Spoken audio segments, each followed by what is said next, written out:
Kaya kami, kahit gaano ka-busy at medyo pagod sa trabaho, we make sure na magkaroon kami ng quality time, perfect bonding, at syempre, good food to share. Sa bilis ng araw at panahon, paminsan-minsan kailangan mo rin i-treat ang sarili at pamilya mo. Kaya dinala ko sila dito sa Sid Hotel kasi kung quality ng food lang ang pinag-uusapan, isa ang Sid Hotel sa choices namin.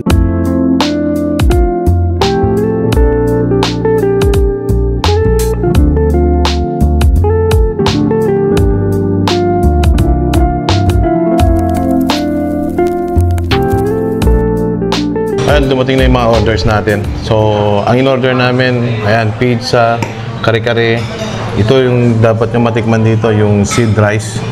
Ayan, saka itong sinigang na hipon na may bangus belly. Ang kulang na lang dito is crispy pata. Yun yung favorite ni Faith dito. Ito naman, itong pizza dito, ito yung gustong-gusto ni Honey dito. Kaya, in-order na rin namin siya. Gusto mo ilagay ko dito? Ice cream to? May ice cream ka? Sarap talaga. So, sausaw na natin itong crispy pata. Kanina pa ako natatakam dito eh. Ayan o. Alak ko rin. Wait lang, ayaw lang Ang lutong. Okay with that. Ang sarap ng crispy pata nila kasi sobrang lutong. Tapos dito sa loob, tingnan mo yun, no? Very juicy.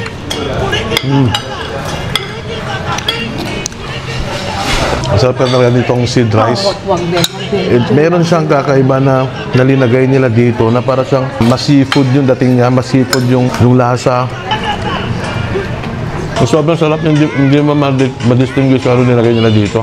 Nakita ko na, yung meron siyang mga daing, ayan yung maliliit, na very thin na fish na pag kinain mo, may mga parang crunchy texture na nararamdaman mo dun sa loob ng bunganga mo. Galing. Rice lang to, ano? Wala? Okay na ako. Masaya na ako sa seed rice lang.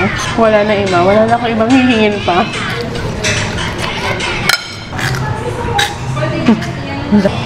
So, subukan naman natin tong kare-kare nila. Yan. Oh my God. Tingnan niya yan. Actually, ang may favorite ng kare-kare sa Ani. Ayan, no? Super favorite niya to. Feeling ko matutuwa siya dito. Ayan, no? Lagyan natin dito. Hindi yan. Anak, madumi na yan. Tapos lagyan natin na syempre yung signature nila na alamang. Ayan, no? Actually, hindi pwede na naman sa akin ito kasi beef. Pero wala tayong magagawa. Minsan-minsan lang naman. Oh my God. Cheers, cheers. Ay, shit. Ang sarap. Oh my God, ang sarap. Ang sarap. Malalasan mo agad yung peanut. Tapos yung sweet. Gusto ko yung ganitong kare-kare. Yung sweet, creamy. Tapos ang sarap pa rin itong bagoong niya. Oh my God, ang sarap. Kung gusto niyo yung bundle na to, 2,999. Meron kang crispy canton, kare-kare, crispy pata, sinigang. Ayan. Tapos kung gusto niyo pang maging perfect talaga yung buong dish, mag-order na rin kayo ng seed rice. Itong bundle kasi nila na 2,999. Plain rice yung kasama.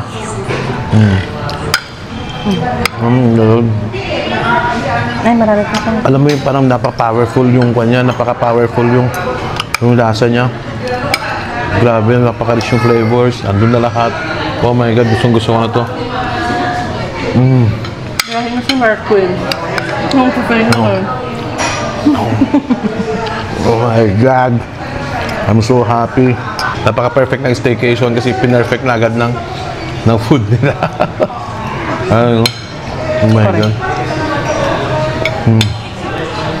Sa ganito karami at ganito kasarap na food, tamang-tama lang talaga siya. Ang nakalagay dun, good to 5 to 6 persons. Pero kung ako lang, siguro hanggang 8 kaya pa nito. Kasi sa rice pa lang, ulam na. Ang sarap, grabe. Kung gusto nyo tikman to, puntahan nyo lang sila dito sa may Sid Hotel. Crunchy. Ground floor lang, Buntun. Dito lang yan sa Buntun. Oh my God. So happy. Sarap.